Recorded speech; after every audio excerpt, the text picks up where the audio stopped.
Good morning. आज हम topic पढ़ने जा रहे हैं। टॉपिक का नाम है सेलों का संयोजन, और सेलों के संयोजन में हम पढ़ेंगे श्रेणीक्रम संयोजन। ठीक है, अब हम क्या करेंगे, दो सेल लेते हैं। ठीक है, जैसे इसको समझाने से पहले एक ध्यान रखना है, आपको एक फॉर्मूला बताया था, याद रखना है कि हमारे पास उस प्रकार से अगर सेल होता है, ये ई है, ठीक है, विद्युत बल, ये स्मॉल आर आंतरिक प्रतिरोध है, और ये स्थिति होती है, तो आपको बताया था टर्मिनल वोल्टेज का मान E माइनस आई आर होता है। ये ध्यान रखना है, फॉर्मूला काम आएगा। ठीक है, हम क्या कर रहे हैं, दो सेल लेते हैं। एक सेल ले लिया, ये ले लिया, R1 प्रतिरोध है आंतरिक, E1 क्या है, विद्युत बल। इसी के श्रेणी क्रम में हम दूसरा सेल जोड़ देते हैं, ये R1 और सॉरी R2, ये हो गया आपका E2। ठीक है, ये A बिंदु, ये B बिंदु और ये C बिंदु।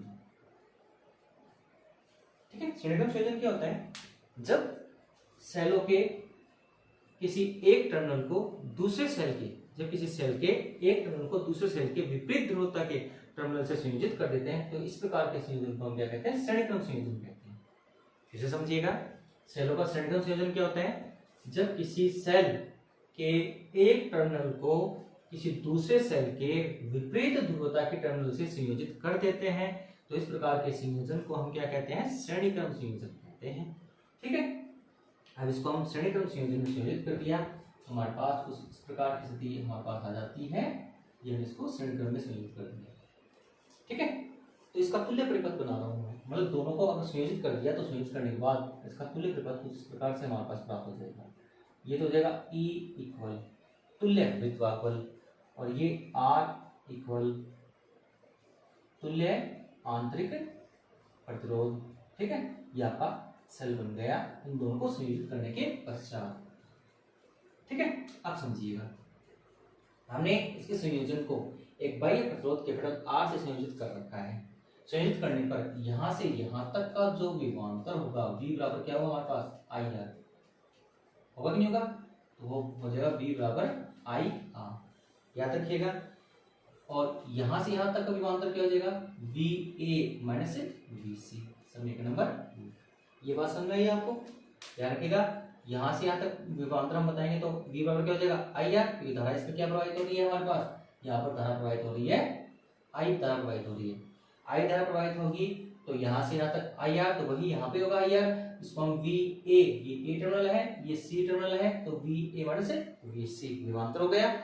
ठीक है ना, इसी से हम आगे इसको व्यवस्थित करें तो V बराबर हमारे पास, ठीक है, या इसको हम ऐसे भी कर सकते हैं, VAC बराबर, यहाँ से यहाँ तक निकाल रहे हैं, V माइनस VC को VAC कर सकते हैं ना, तो VAC बराबर हमारे पास VA माइनस VC, यहाँ से यहाँ तक हो गया। A बिंदु और C बिंदु के मध्य विभवांतर क्या हो जाएगा, VA माइनस VC। अब VA माइनस VC को हम यहाँ पर ये जो विभवांतर है इसको दो भाग में डिवाइड करते हैं, एक तो यहाँ से यहाँ तक, A से B तक, प्लस दूसरा B से C तक। ठीक है, तो देखिएगा इसको मैं व्यवस्थित कर रहा हूँ, VAC को मैं दो भागों में डिवाइड कर रहा हूँ। दो भाग कौन कौन से, A से B और B से C। अब A से B और B से C को हम इसको करेंगे तो कैसे करेंगे, ध्यान रखिएगा, VA से और B बिंदु तक होगा तो यहाँ से यहाँ तक का क्या हो जाएगा आपका, VA plus sorry minus VB, विभवांतर हो गया ना।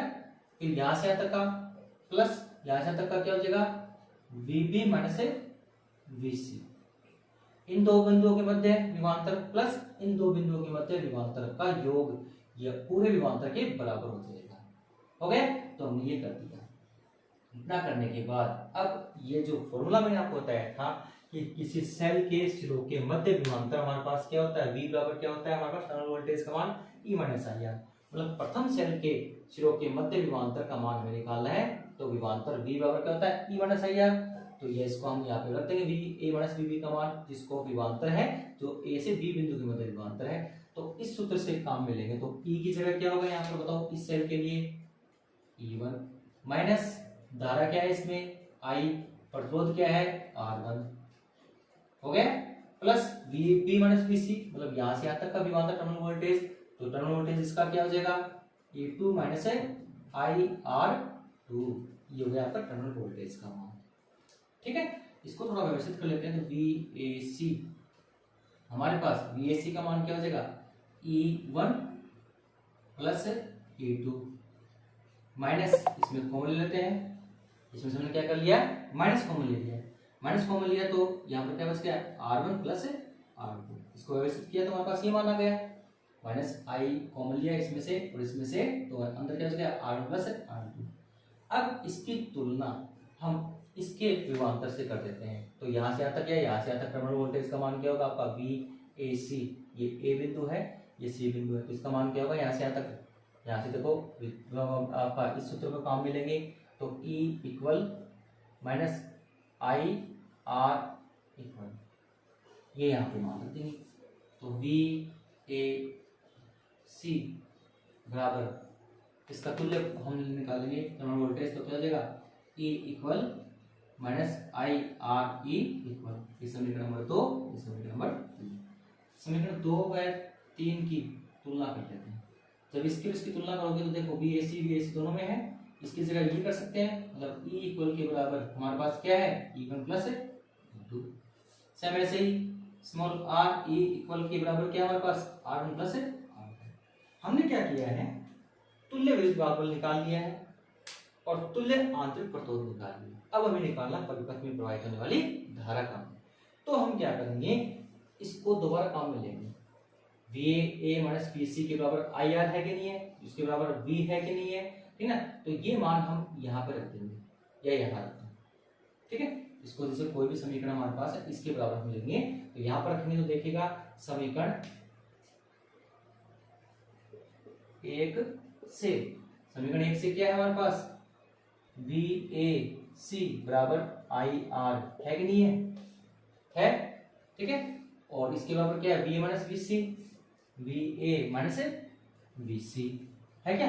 अब VA माइनस VC का मान ये रख देते हैं दोबारा, ये वाला मान VA माइनस VC का मान इसके अकॉर्डिंग सीधा रख रहा हूं मैं, ये वाला मान, तो क्या होगा इसके बराबर में हमारे पास E1 minus IR1 plus E2 minus IR2, ठीक है, या E1 प्लस E2 जो हमने मान निकाला समीकरण नंबर 2, इसी के अंदर हम इसको लगा लेंगे, माइनस IR1 प्लस R2 और इसके बराबर क्या है IR, I वाला मान एक जगह कर लो, तो IR plus IR1 plus R2 बराबर क्या हो गया, E1 प्लस E2।